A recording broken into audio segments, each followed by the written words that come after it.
The man wakes up slowly. Heat is the first thing he notices. A heavy warmth spreads through his body mixed with weakness.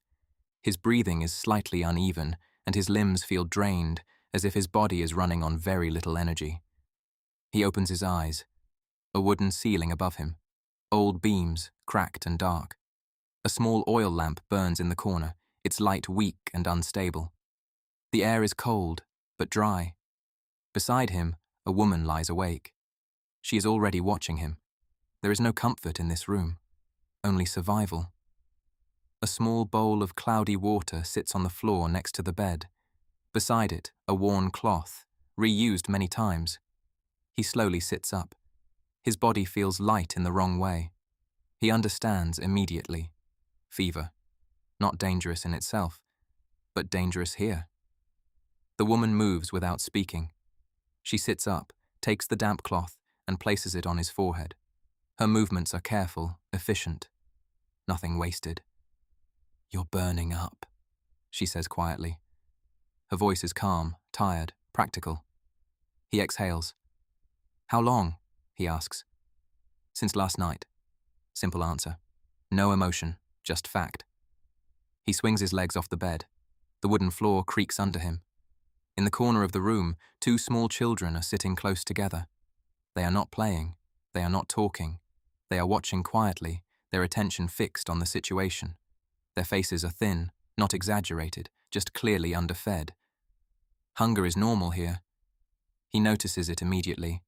The empty stillness in how they sit, the way they don't move more than necessary. This is not temporary hunger. This is routine. The woman notices his gaze toward them. "Food is almost gone," she says after a moment. No explanation needed. He understands. Almost gone here means planned survival, not comfort. He stands up slowly. His balance shifts slightly, but he stabilizes. The fever is still there, but his body is functional. The woman steps closer. "Sit down," she says. He doesn't. Instead, he walks forward. Not fast, not slow, controlled. The children's eyes follow him briefly, then drop back down. Not curiosity, conservation of energy. The woman moves behind him, not stopping him, but staying close. "Tomorrow might be worse," she adds. He pauses for a second. That line carries more weight than anything else so far. No supply, no safety net, just continuation. He looks around the room again. Bare walls. Almost empty corner where storage should be. Whatever food existed here is already rationed to the edge. He walks toward the door. The woman reaches for a small bowl and hands it to him. A little water, measured, carefully saved. "Don't waste it," she says. He drinks slowly, then places it back carefully. No drop wasted. He places his hand on the door. Cold wood against fevered skin. Outside, wind.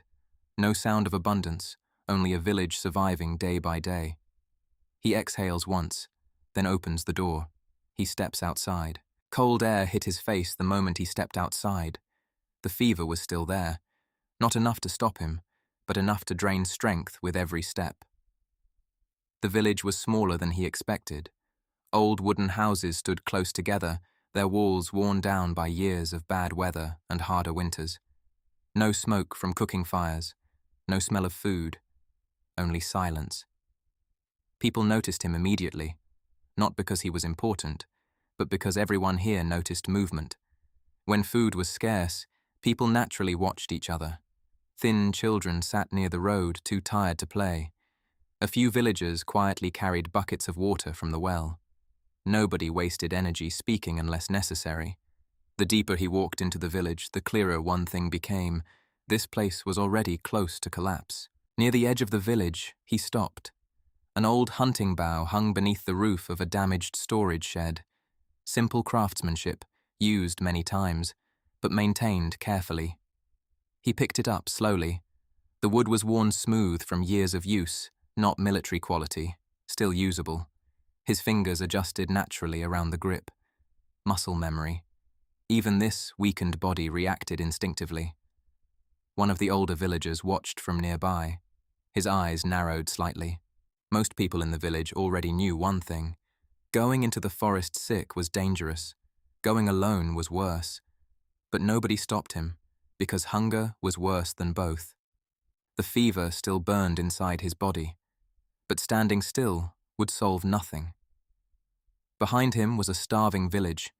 Inside that house were hungry children, and food did not appear on its own. He tightened his grip around the bough, then walked forward, toward the forest, toward whatever waited inside. The deeper he walked into the forest, the quieter the world became. No village sounds, no voices, only wind moving through branches above him. His breathing stayed controlled, but the fever was still draining strength from his body little by little. Every step mattered now. This was not a place where mistakes could be corrected easily.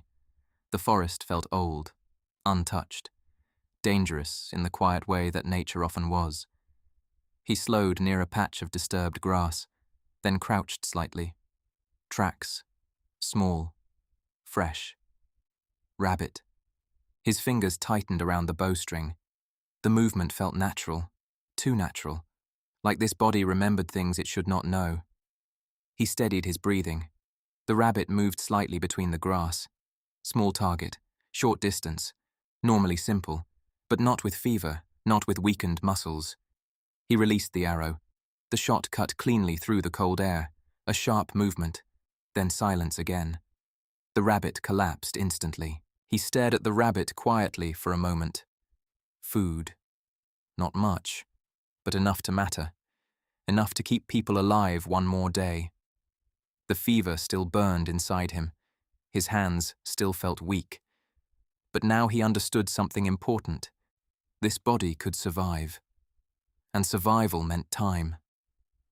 He picked up the rabbit slowly, then looked deeper into the forest. This was only the beginning. The house felt colder after he left. Not because of the wind outside, because the room felt emptier without him there.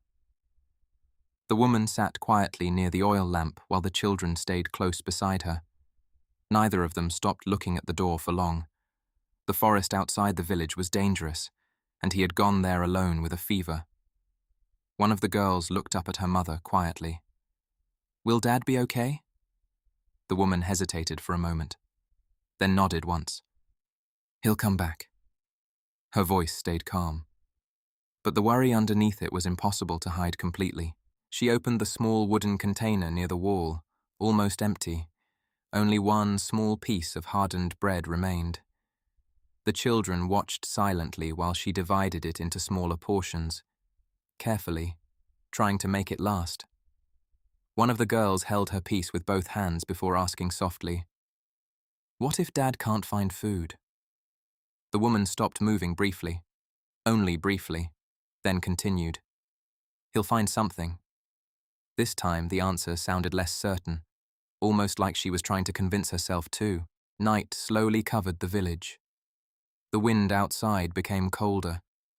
The children eventually fell asleep beside each other near the weak oil lamp. But even in their sleep, one of them quietly whispered, "Dad." The woman remained near the door, still awake, still listening for footsteps outside, waiting for him to come home. The forest had gone silent, completely silent. No birds, no wind through the branches, only the sound of his own breathing. He stood still, keeping one hand tight around the bough. The fever still burned through his body, making every heartbeat feel heavier than before. Then the bushes moved again, slow, heavy, and those eyes remained fixed on him from the darkness, watching, waiting. A massive wild boar slowly stepped out from between the trees, larger than expected. Its body was covered in old scars, thick muscle, and mud from the forest floor. The tusks alone looked capable of tearing through bone. His grip tightened slightly. In his current condition, fighting something like this directly was dangerous, maybe impossible. But backing away too quickly could trigger an attack. The animal lowered its head slightly, watching him carefully, measuring him the same way he measured it. His breathing slowed. The world around him narrowed. One shot. That was all he would get. The fever weakened his body, but his mind remained steady. The boar suddenly moved, fast, far faster than something that size should have been able to move. It charged directly toward him, and he released the arrow. The arrow struck, but not deep enough. The boar roared violently and charged forward without slowing down. Too thick, too much muscle, a clean kill would have needed a perfect shot, and his weakened body had failed by only a small margin. But in a fight like this, a small margin was enough to die. The ground shook beneath the charging animal. He moved at the last possible second. The massive body crashed past him, tearing through dirt and roots like a storm. Pain shot through his side as he hit the ground hard. The fever immediately punished the movement. His vision blurred for a moment, but the fight was not over. He forced himself back up, slow, breathing harder now. The bough had fallen too far away. No time to retrieve it. The boar turned around again, blood running from the wound near its shoulder. Not fatal, only enraged. He pulled the hunting knife from his belt. Small, pathetic compared to the size of the creature in front of him. But it was all he had left. The fever continued burning through his muscles. His body wanted rest, but survival did not care. The boar charged again. This time there was no space left to retreat. No second plan, no safety, only timing. At the last possible moment, he stepped sideways, close enough to feel the animal's weight pass beside him, then drove the knife forward with everything his weakened body still had left, straight into the neck. The boar let out a violent scream and collapsed into the dirt beside him. Silence returned to the forest. For a few seconds, neither of them moved. The forest went silent again. Not the peaceful kind of silence, the heavy kind, the kind that follows violence. He stood still for a moment, breathing slowly, letting his body catch up with what had just happened. The fever made everything feel slightly distant, like reality was lagging behind his actions. But the result was real. The boar lay motionless on the ground, heavy, still. Food, a lot of it, more than expected. He knelt beside the animal. There was no hesitation, only necessity. Survival did not allow emotional distance. He began working with slow, controlled movements, cutting what was needed, nothing more. The fever made his hands slightly unsteady, but his focus stayed sharp.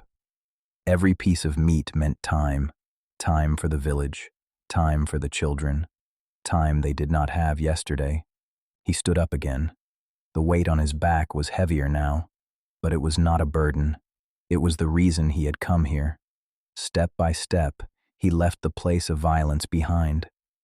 The forest slowly opened toward the edge of the village. Warm light could already be seen in the distance, and for the first time since waking up with the fever, he was not empty-handed.